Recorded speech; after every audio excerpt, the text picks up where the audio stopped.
Because this is the opening night of our second session, I do want to mention for people who've not been with us for these events in the evening, that immediately following the reading there is a reception across the green in the basement of Case College Center in the spa, and you're all welcome to join us there. That would be lovely.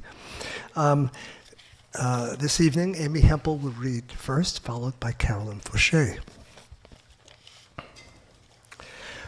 We read the work of Amy Hempel, and we are instantly moved both by what it is and what it isn't, by what it does and what it refuses to do.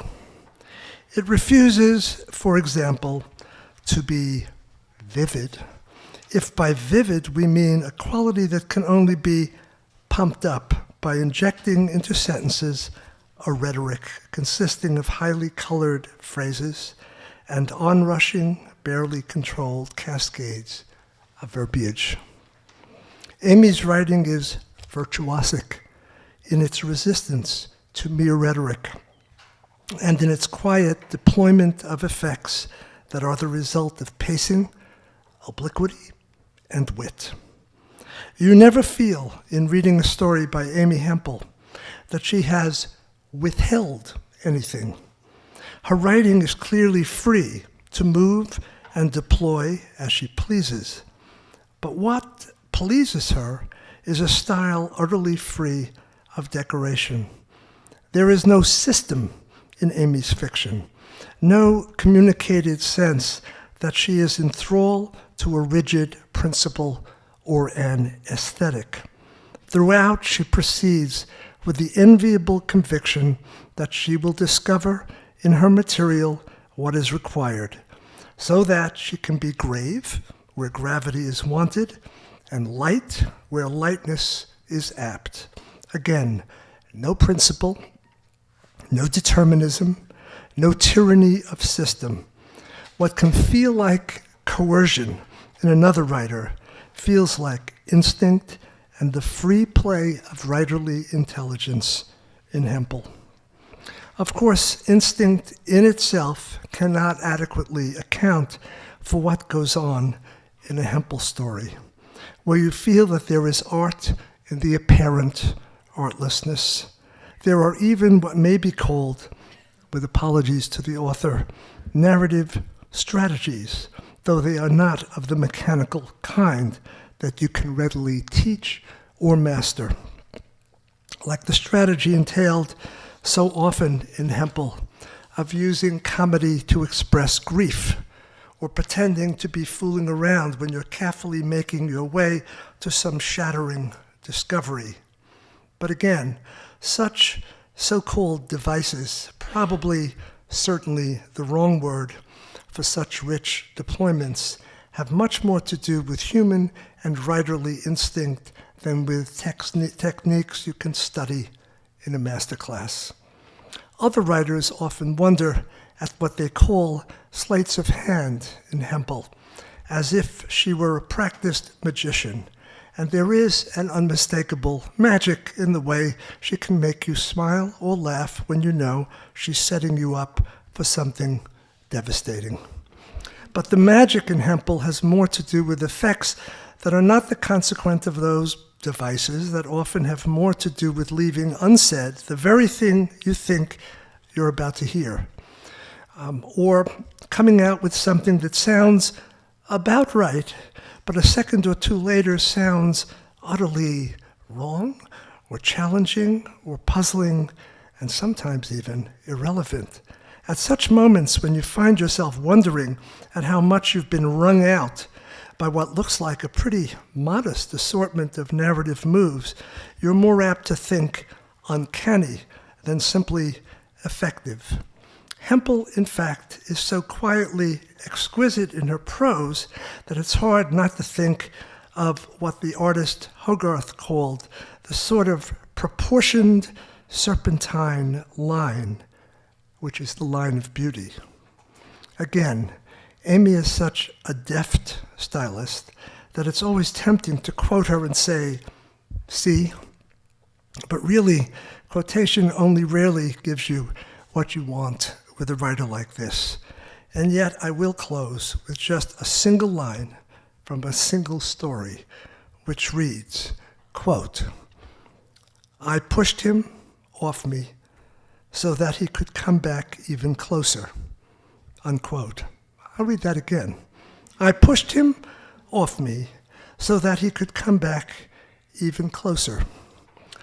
Seems to me, odd as it may seem, that there Amy describes what is, in some way, the mysterious dynamic at work in her fiction. Off and yet closer, oblique and yet devastating, mischievous and yet deeply serious, stringent and yet full of feeling. And if I'm wrong about this, well, here's Hempel to show you the thing itself. Amy Hempel.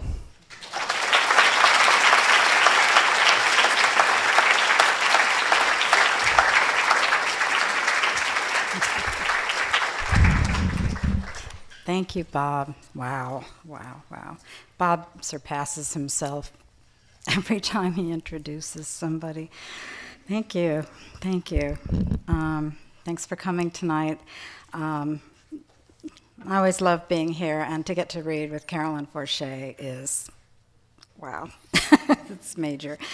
I'm going to read such new work that on the car coming here from dinner, I was just telling the other people in the car what an idiot I would be to read this stuff. It's so new.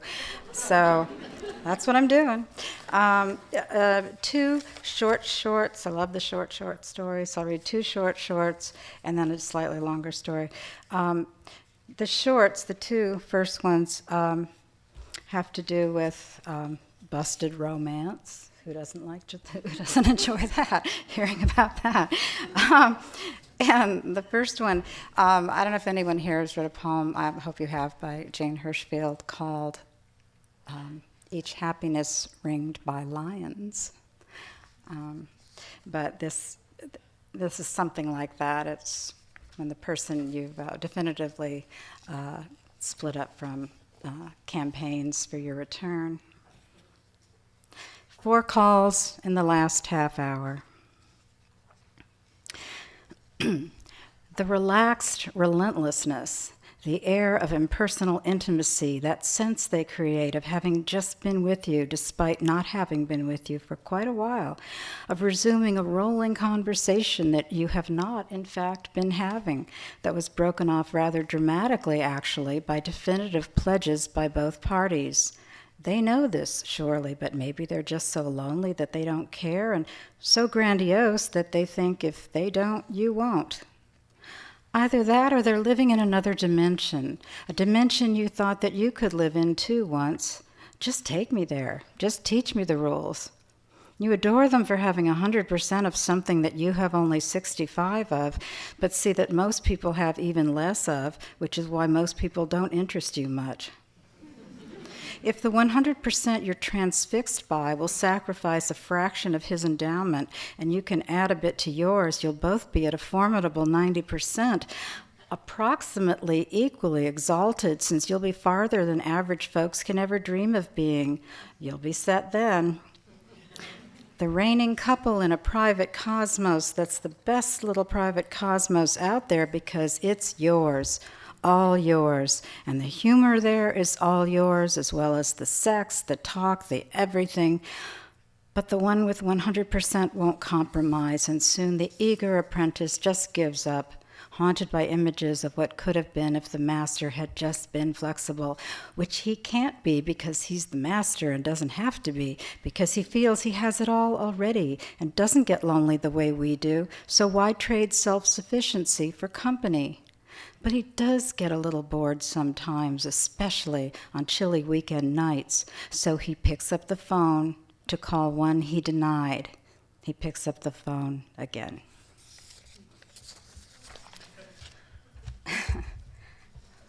Another cheery little bit. Okay. This is called, you can't see it, of course, it's called Fort Bed, but it's B-E-D-D. Fort Bed. Honor. Honor has the most unmistakable laugh. Fort Bed. The second D is silent. We agreed on that, if not on much else. In a darkened apartment on the east side of the park, when things went wrong, I thought about trees. I wanted lilacs and chestnuts, an onward pear, dogwood and silver maple, a copper beech so old that the bench built around it is splintered and gray. Trees take root, and I thought I could too if I had enough trees to learn from. You'll tell me, he said, if I start to talk crazy. If I do something crazy, you'll tell me, he said. He was incurable. Old age can't be cured. We clung to each other for safety in the only safe place we knew, in the dark back bedroom, Fort Bed, the temperature of skin and air. We propped ourselves up on feather-filled pillows, and the wagons circled, but the wagons were pillows too, so Fort Bed changed its borders with every move we made. The dark apartment rustled in the dark, and it was dark in the day as well. There would have been light if the curtains were opened, but they were his curtains to open, and he kept them closed. Sometimes, when we had kicked off the pillows and he was asleep, I would walk to the window and yank back the drapes the way an amateur diver might surface too quickly. Bubbles in the blood, pain in the joints, then the hyperbaric chamber of Fort Bed. If we were going to get through this, I would need trees. The next day or any day, I could slip away and drive to a nursery, pick out a tree, bald and burlapped, and put it in my car and take it to the edge of a field where no one would see me dig with the shovel I brought along. I could visit the tree I planted, bring water if it needed water. If there was dogwood blight that season, I could plant pendulum spruce instead, plant windbreak, woods, a forest, a glen.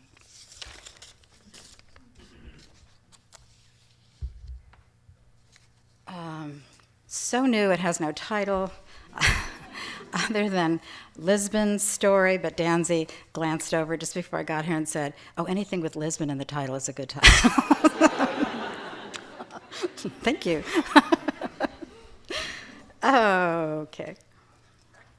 If anyone thinks of a title, go to the reception, find me. Okay. Oh, and the spelling of one character's name, again, you can't see it. Karen here is spelled C-A-R-Y-N. It's funny. Karen. Okay. When the film with the English actor opened in the Valley, I went to the second showing of the night. It was a hip romantic comedy, but it was not memorable in the way his first film had been, the bawdy picaresque that made his name. When he had toured Spain with that film, my Aunt Karen had been hired to accompany him on interviews and serve as interpreter. It was more than 30 years ago. She was a student at the University of Madrid, taking a junior year abroad from her home in the States, in the American Midwest. Karen was lively and funny, a passionate girl with evenly tanned skin. The actor remained in character, and when she wrote him a month later to say that she was late, she did not hear anything back. On the days she miscarried, her best friend, thousands of miles away, had a bad feeling and called the concierge of Karen's building in Madrid.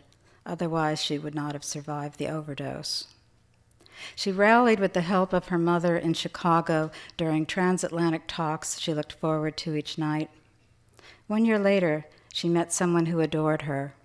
She had moved to Lisbon to translate medical documents while she completed her last college courses. No chance of meeting another actor doing that. Though men continued to find her, Antonio was next. Space. Antonio was in line at the door when the Banco de Portugal opened at 9 o'clock. Inside, he took a seat in the partitioned office of a personal banker while the banker secured the key to the strongbox. The personal banker escorted him to the vault, and the two men stood together as Antonio unlocked the strongbox and added to its contents a tape cassette in a navy suede bag. He closed the box and let the banker accompany him upstairs and to the door.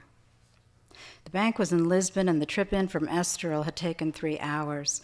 Another driver would make the trip in 4, but Antonio had raced cars for a living, and though retired from the circuit, drove with speed and aggression still. Racing was the way he had first met Karen, an American girl studying languages abroad who cut classes to go to the track. When he saw her at the finish line, he was pleased to find that she was fluent in Portuguese. When she brought him home to meet her mother a couple of months later, Hannah wished her husband were alive to help. She was tired from losing her husband not yet a year before. She was tired from losing her older daughter the year before that, and she made a decision to wish for her daughter's happiness if she could not count on Karen's judgment. The wedding was held in Lisbon with a brief honeymoon at the Ritz. Hannah did not make the trip, but sent a surpassingly generous gift. The house Antonio rented for them in Estoril faced the sea. Chalet Esperanza had been built in the 16th century. Its terraces poured bougainvillea to the ground. The newlyweds drank coffee in the morning on the bedroom terrace, close enough to the sea to spot starfish on the beach at low tide. Antonio brought his bride a tiny black poodle that had hung around the track for several days. The pit crews had fed it, but no one had showed up to look for it. Karen named the dog Espe. She bathed it and bought the dog a wardrobe of collars. Antonio took that summer to get to know his bride. Karen wrote to Hannah about the blissful days they woke to. She told her mother she walked to the market earlier than the tourists, said she was not herself a tourist since her marriage to Antonio. She said she rid herself of the flat Chicago A. She notices the few times she spoke her native language. She was where she was meant to be, she said, living a life that made sense. She was learning the history of the coastal towns, visiting the landmark churches, thriving in Estoril's moderate summer instead of the humid heat of Illinois. She said she liked to linger in Parede, a small beach with a high iodine content in the water was said to be good for the bones. There were 2 orthopedic hospitals in the town. Karen told her mother she thought she might visit one and read to the patients in the children's ward. Some days she went to Tamaruz, the beach beside the Estoril Casino and Gardens, or to Praia dos Pescadores for the fish market, or to the Baroque Church of the Navigators, to pray that Antonio would always return to her, but not to the track. The Estoril circuit at the Autodromo was a tricky course on the Formula One circuit with its bumpy straights, constant radius corners, heavy braking zones, and a tricky chicane. The month they had the chalet, July, was a month when only motorbikes raced. Unless Antonio and Karen extended their stay, his racing pals would not be around to tempt him back onto the course. Each felt the other was a prize, so where was the need to continue to compete? Such was Karen's thinking, as reported to her mother and passed along to me. Antonio, she pointed out, had filled a trophy case already. Did he need to risk his life now that he had a wife and soon a child? Though Karen was 21 years old and I was only 12, she treated me not like her older sister's now motherless child, but as someone who could profit from all that she had learned. Though I could not pick up languages the way that she could, I took in other lessons. Seize the day was one. That summer, Karen started to wear loose shifts. She no longer tucked in her shirts. She took naps and was alternately sick and ravenous. She instilled in Antonio a lust for dynasty, a word she used ironically, but which he did not. Then she made the classic mistake of taking the exotic out of its element. She took her husband home and turned him into what she could easily have found without leaving Illinois.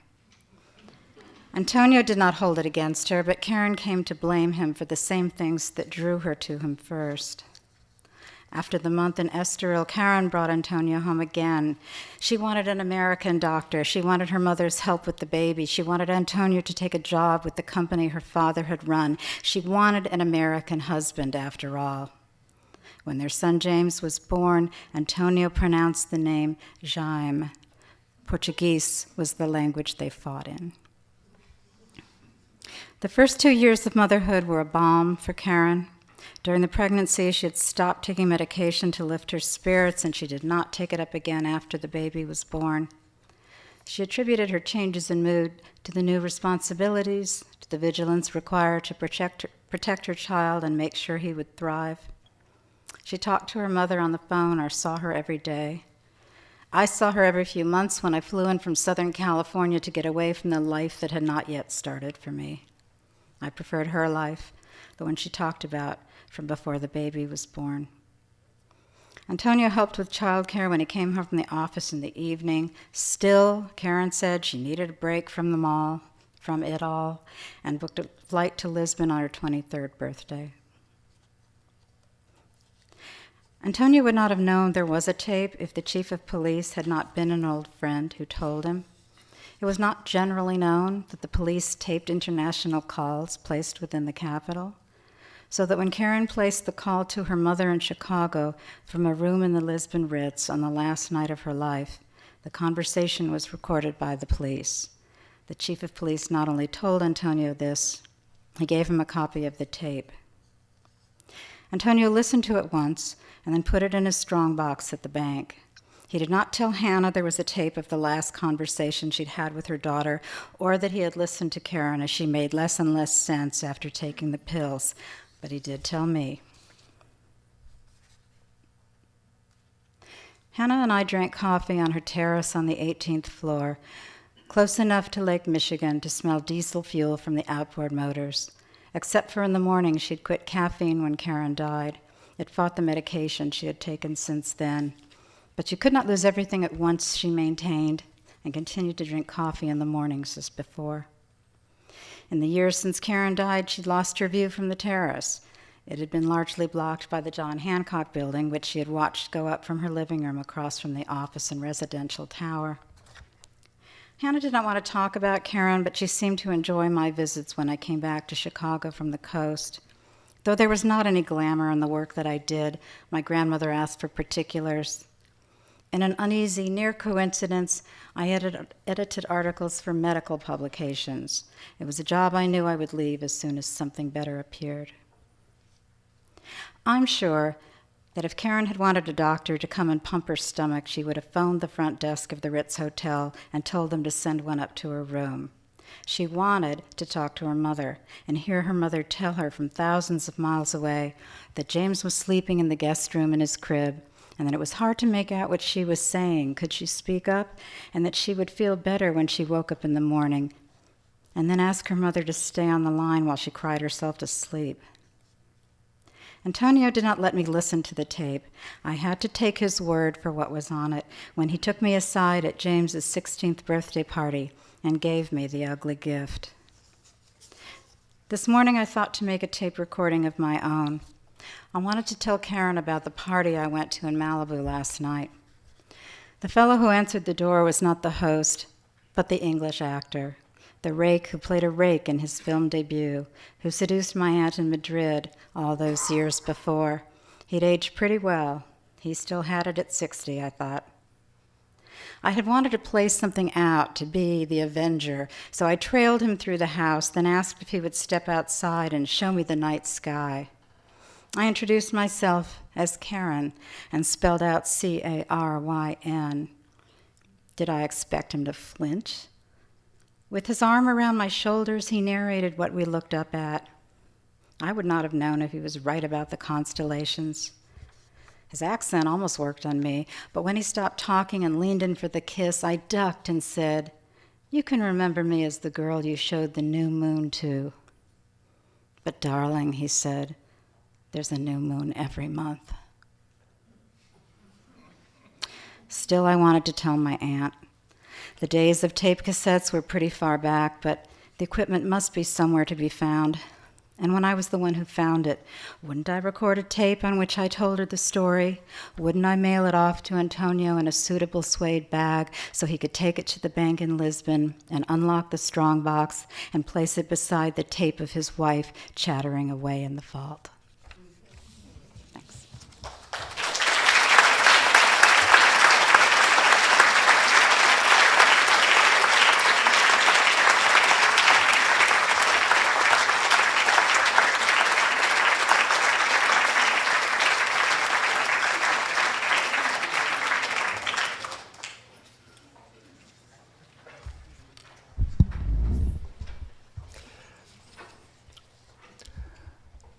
One of Carolyn Forché's contemporaries, a very different sort of poet, writes the following.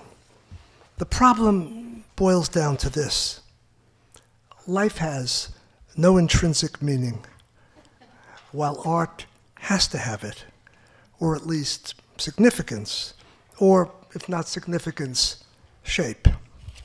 In this way, so this fellow goes on, the poet, like the critic, interprets things and lies, evades, misleads, condenses, reduces.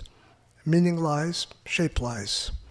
What is more, the poet herself lies, not only when she says, this means this, but when she says, it feels like this. Not much you can do, according to this writer, but acknowledge the conditions you operate under and make the most of them. Accept them. No need to say you're sorry unless you can make poetry out of an apology. An apology, after all, is a kind of shape, another kind of lie. I've known Carolyn Forché for many years and don't think she is apt to like the idea that life has no intrinsic meaning, or, for that matter, the bold assertion that poetry lies. Philosophic propositions, these, to be sure, and may be worth arguing at a seminar table, but not exactly compelling propositions to invoke as a foundation for poetry, too confident, too sweeping.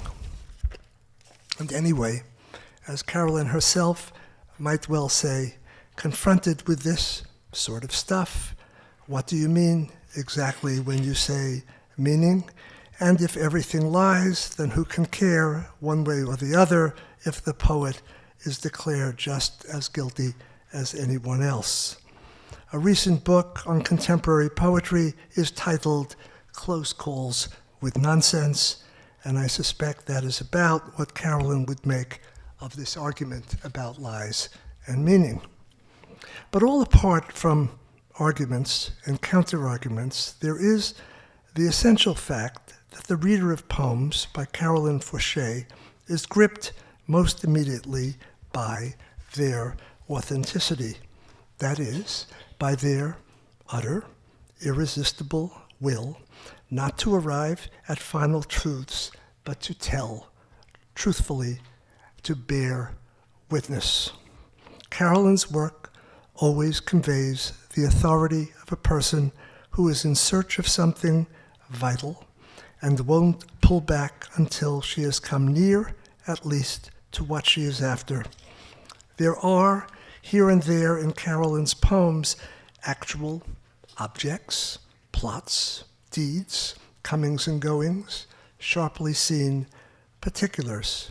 Her page, as she herself says, is sometimes dark with nouns. A suitcase, say, is left in front of a hotel. The object cinched, broken locked, then stolen. The thief, imagined, no doubt, disappointed to find not valuables, but books and other contents important only to the one who had packed the suitcase to begin with. As you read into Carolyn's poem, it is called The Lost Suitcase, and it appeared several years ago in The New Yorker. You do not doubt for a moment that the suitcase exists for the speaker of the poem, and that she truly associates it with the person who owned it, who has died. There is no slightest question in our minds as we proceed that the suitcase has intrinsic meaning, that its loss had meaning to a person, and that the loss of that person has for the speaker of the poem a meaning that surpasses in importance almost everything else. To say of such an utterance that it lies is to engage in some shallow or trivial nonsense. Once upon a time, some years ago, a critic wrote of Carolyn that she has a voice both very young and very old, a voice belonging to someone who has seen everything and strives to be equal to what she has seen. A voice of a person, a poet, never cynical, open to the shocks of experience, to the shock of the new, but never innocent. To read Carolyn's new poems as they have emerged in the years since 2003 is to feel that she remains very much that poet, however fresh her invention. Always in Carolyn there is the restrained and yet gorgeous music, the lines invested with unmistakable urgency, the intimate focus always shadowed by worldly concerns. Tenderness is real in Carolyn's work, but so too is suffering and violence and loss. We live, she teaches us, in the present, but there is something else we are summoned to listen for. Call it, if you can handle it, the infinite, the ghostly, the no longer spoken, the impossible to tell, the meaning you can't do without and can't find the words to fully encompass, though you bring it eagerly to life in your poems. No poet, I think, has more perfectly captured the hunger for meaning and connection. Carolyn Forché.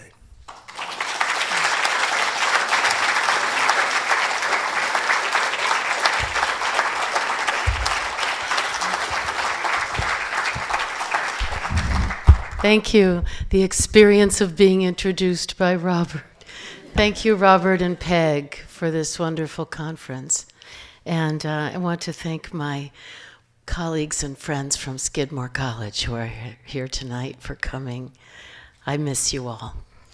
I'm going to begin with The Light Keeper. It's a poem about my fascination and long obsession with lighthouses. This particular lighthouse is the Hook Lighthouse, which is in Ireland.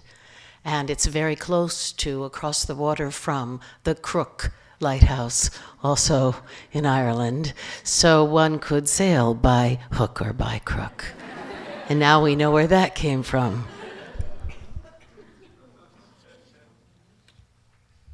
The Light Keeper. A night without ships. Foghorns calling into walled cloud, and you, still alive, drawn to the light as if it were a fire kept by monks. Darkness once crusted with stars, but now death dark as you sail inward.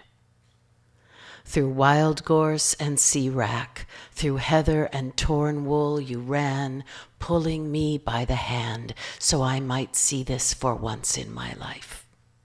The spin and spin of light, the whirring of it, light in search of the lost, there since the era of fire, era of candles and hollow wick lamps, whale oil and solid wick, colza and lard, kerosene and carbide. The signal fires lighted on this perilous coast in the Tower of Hook. You say to me, stay awake. Be like the lens maker who died with his lungs full of glass. Be the yew in blossom when bees swarm. Be their amber cathedral, and even the ghosts of Cistercians will be kind to you.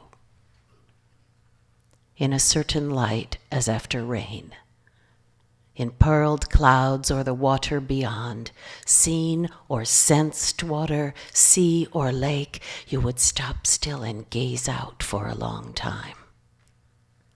Also, when fireflies opened and closed in the pines, and a star appeared, our only heaven.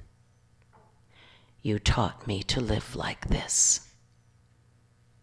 That after death it would be as it was before we were born. Nothing to be afraid, nothing but happiness as unbearable as the dread from which it comes. Go toward the light always be without ships. I wrote this poem for Ilya Kaminsky, whom I met at the New York State Summer Writers Institute some many years ago when he was 19 years old and had been in the United States for just a few years. And you know how we all introduce ourselves at the workshops. We go around the table in the beginning and say something about ourselves, and everyone did that quite nicely, and Ilya was last to introduce himself. And he stood up. We always sit down to introduce ourselves. He rose up, this tall Russian young man with a shock of black hair and huge hearing aids in both ears. And he said, "My name is Ilya Kaminsky. I am from Odessa, former Soviet Union. I write poetry for God." So I thought, okay, let's look at our papers now. Well, I had never heard that in an introduction before. So Ilya came back several summers. He came down to Washington. We worked together for 7 years, or rather, he's studied with me for 7 years, and then I've spent the rest of the time studying with him. So this is a poem. We went together back to Odessa. It's not always a good idea to go back to a country you were exiled from. So it was a mixed trip, but the beautiful part of it was that we went to St. Petersburg so Ilya could visit the shrine of the great poets of the Silver Age of Russia. And we went, and that same time in St. Petersburg, we went to Tsarsky Selo. Tsarsky Selo was the summer palace of the Tsars, but also the summer residence of Anna Akhmatova, and the place where Pushkin went to school. So this is a poem I wrote for Ilya at Tsarsky Selo. We sat at the casement window of Pushkin's lycée. These are the desks where Pushkin wrote, his chalkboards, his astrolabe. Snow falls from here into the past and vanishes on golden minarets. Snow recedes from the birches. A lesson writes itself in winter chalk. On the day Michelangelo dies in Rome, Galileo is born in Pisa. Isaac Newton is born the year Galileo dies. When they searched for Kabir, they found nothing beneath his shroud but a sprig of jasmine. Heraclitus says a hidden connection is stronger than an obvious one. Man is like the statue whispering about the marble chiseled from his mouth. You are the guardian of this statue standing in your silent world. The year Isaac Newton died, there was a barn fire during a puppet show. Kabir says all corpses go to the same place, and the world has fallen in love with a dream. This life is not the same as your other life. We are here now, in one of the shrines of the silver poets. You are one of the silver. The snow is a white peacock in a Russian poem. This is also for Ilya. Exile. The city of your childhood rises between steppe and sea, wheat and light, white with the dust of cockle shells, stargazers, and bones of pipefish. City of limestone soft enough to cut with a hatchet, where the sea unfurls and acacias brought by Greeks on their ships turn white in summer. So yes, you remember, this is the city you lost. City of smugglers and violinists, chess players and monkeys, an opera house, a madhouse, a ghost church with wind for its choir, where two things were esteemed, literature and ships, poetry and the sea. If you return now, it will not be as a being visible to others. And when you walk past, it will not be as if a man had passed, but rather as if someone had remembered something long forgotten and wondered why.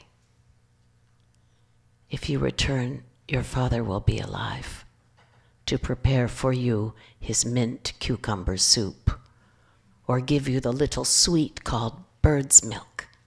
And after hours of looking with him for his sandals lost near the sea, you visit again together the amusement park where your ancestors are buried, and then go home to the apartment house built by German prisoners of war, to whom your father gave bread, which you remember surprised you.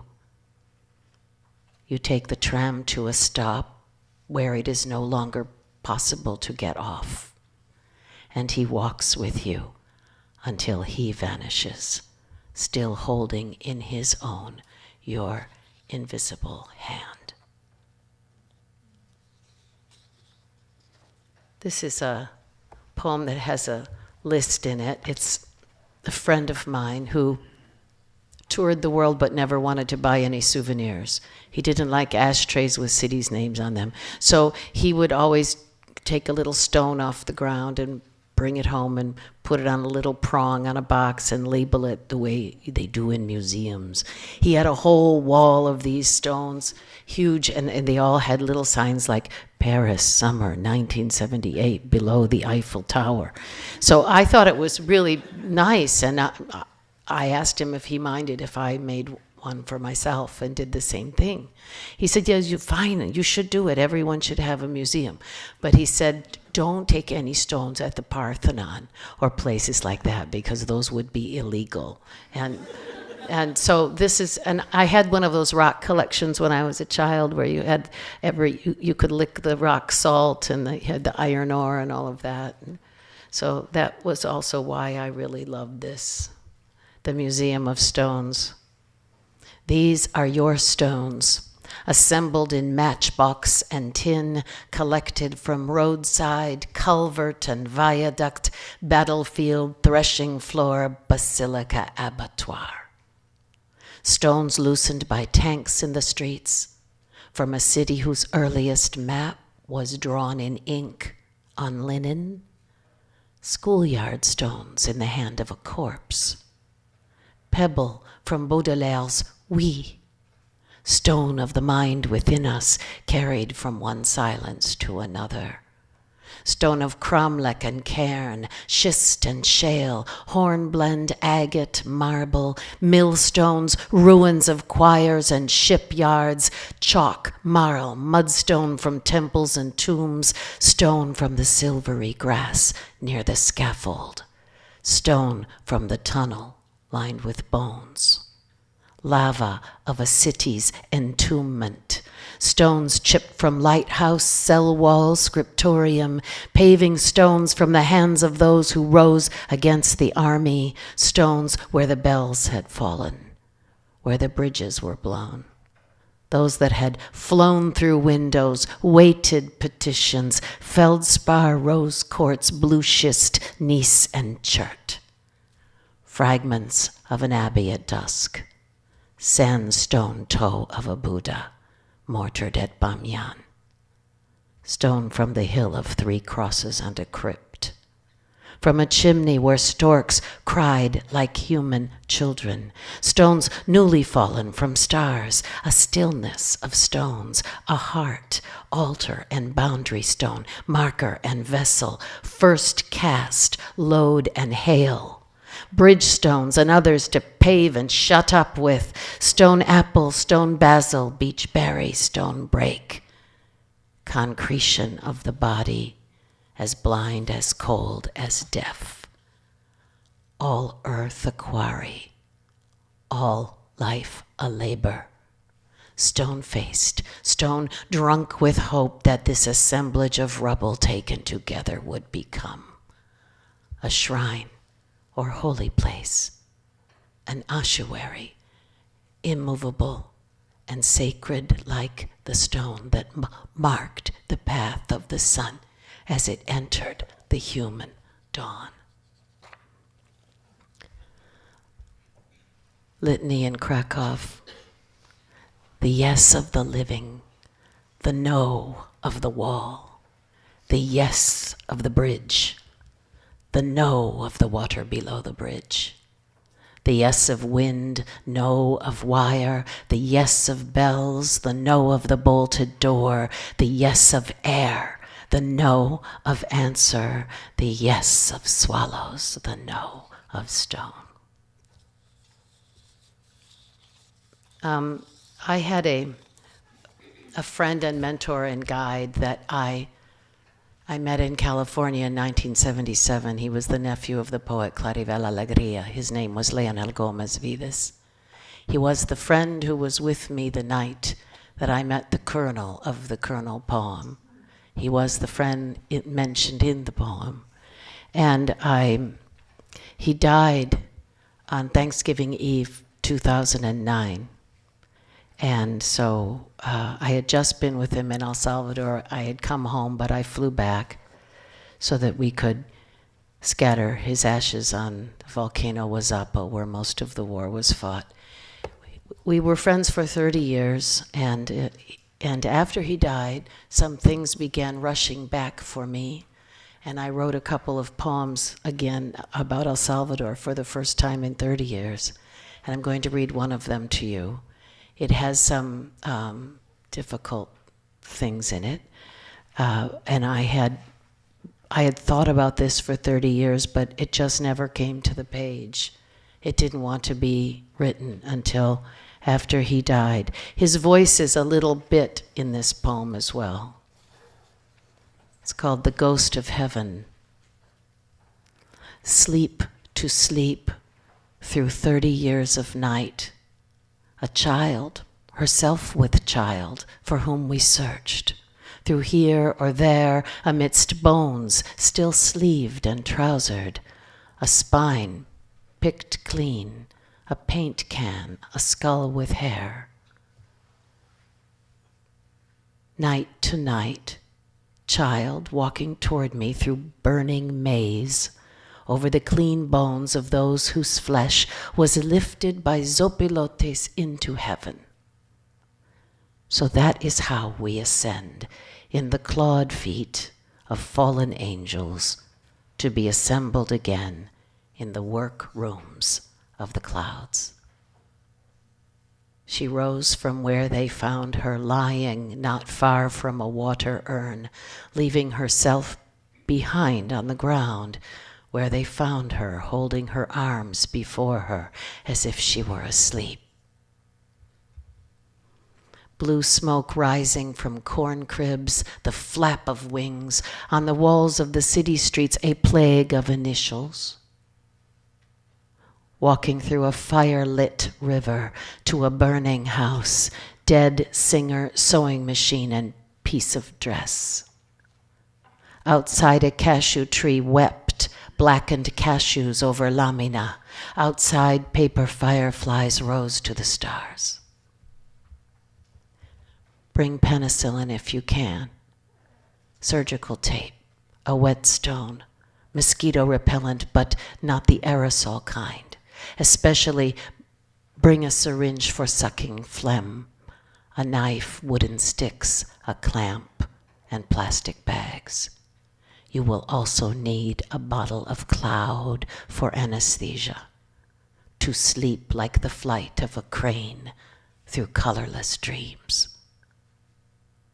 When a leech opens your flesh, it leaves a small volcano. Always pour turpentine over your hair before going to sleep. Such experiences as these are forgotten before memory intrudes. The girl was found, don't say this, with a man's severed head stuffed into her where a child would have been. No one knew who the man was, another of the dead. So they had not, after all, killed a pregnant girl. This was a relief to them. That sound in the brush, a settling of wind in sorghum. If they capture you, talk talk, please, yes, you heard me the first time. You will be asked who you are. Eventually, we are all asked who we are. All who come into the world, all who come into the world are sent. Open your curtain of spirit.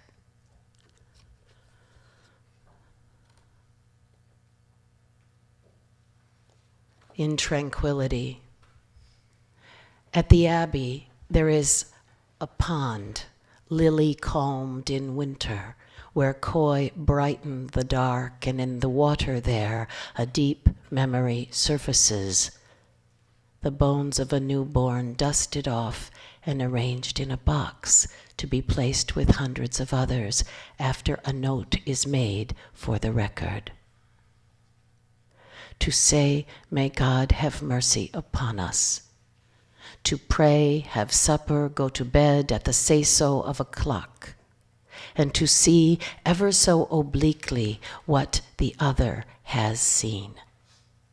The box, like a shoebox, will wait in a warehouse kept as dark as the crypt where an icon shimmers of the healing Christ, before whom I also remember coming upon a bone alone in loose clay, as if it had been carried away from a body by a dog, for example, and while the monks sing Compline in the transept, the mind of this lies in darkness, very like where the koi swim, hearing a choir of wind, the bell of shovel on stone. Morning on the island. The lights across the water are the waking city. The water shimmers with imaginary fish. Not far from here lie the bones of conifers washed from the sea and piled by wind. Some mornings I walk upon them, bone to bone, as far as the lighthouse. A strange beetle has eaten most of the trees. It may have come here on the ships, playing music in the harbor, or it was always here, a winged jewel, but in the past was kept still by the cold of a winter that no longer comes. There is an owl living in the firs behind us, but he is white, meant to be mistaken for snow burdening a bough. They say he is the only owl remaining. I hear him at night, listening for the last of the mice, and asking who of no other owl.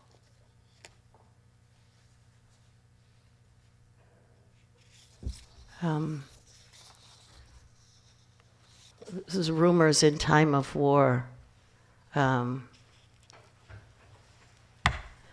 so we stayed night after night, lying awake, until the moons fell behind the blackened cypress and bats returned to their caverns, having gorged on the night air, and all remained still until the hour of rising, when the headless woman was no longer seen near the walls, nor a ghostly drum heard, nor anyone taking the form of mist or a fiddler, and the box never opened of itself, nor whispers and other sounds, no rustling dress or pet ape trapped in a secret passage, but there was labored breathing and unseen hands leafing through the pages of a visitor's book.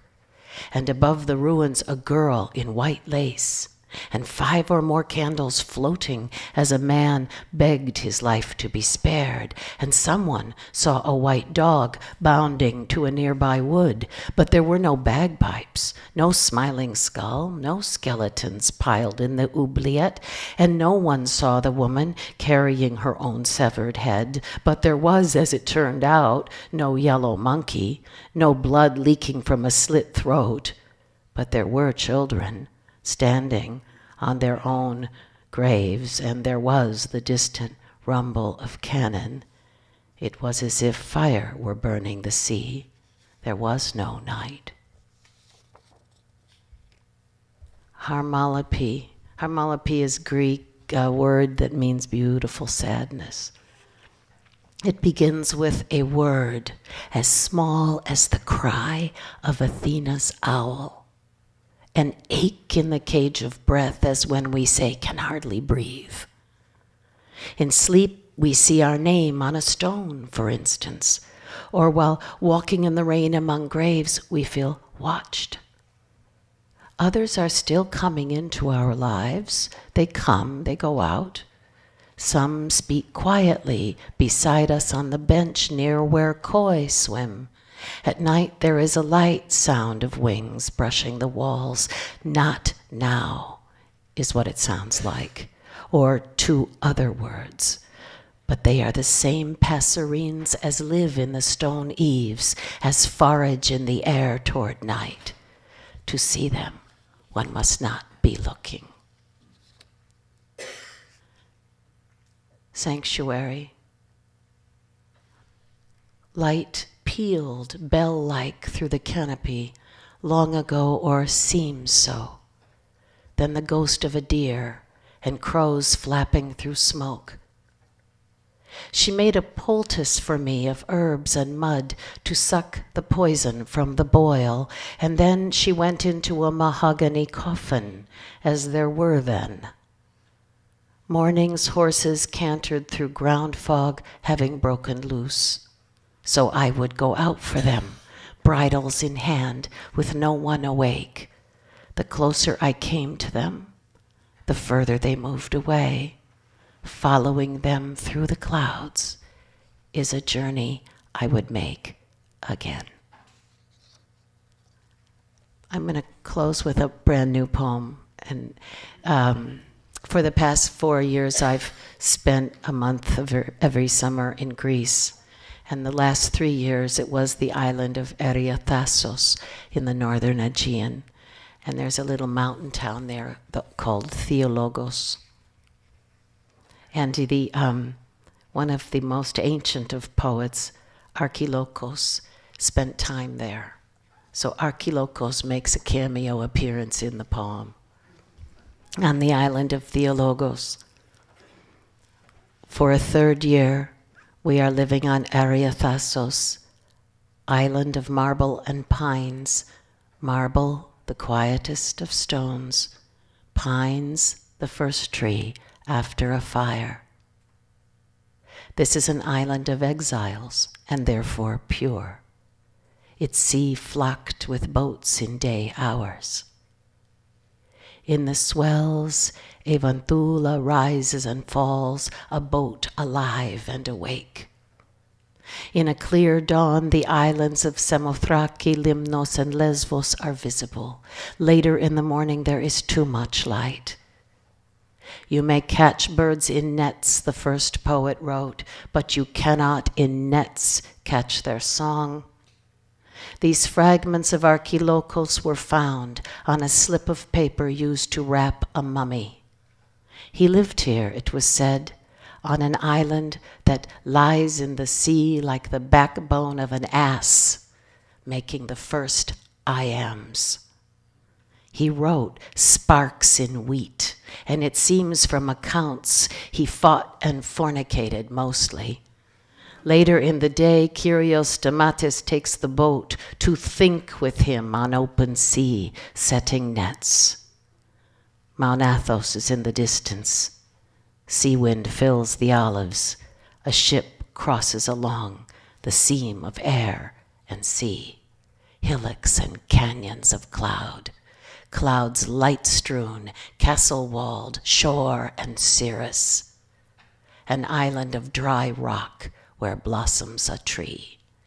This is where the skinned goat turned on the spit.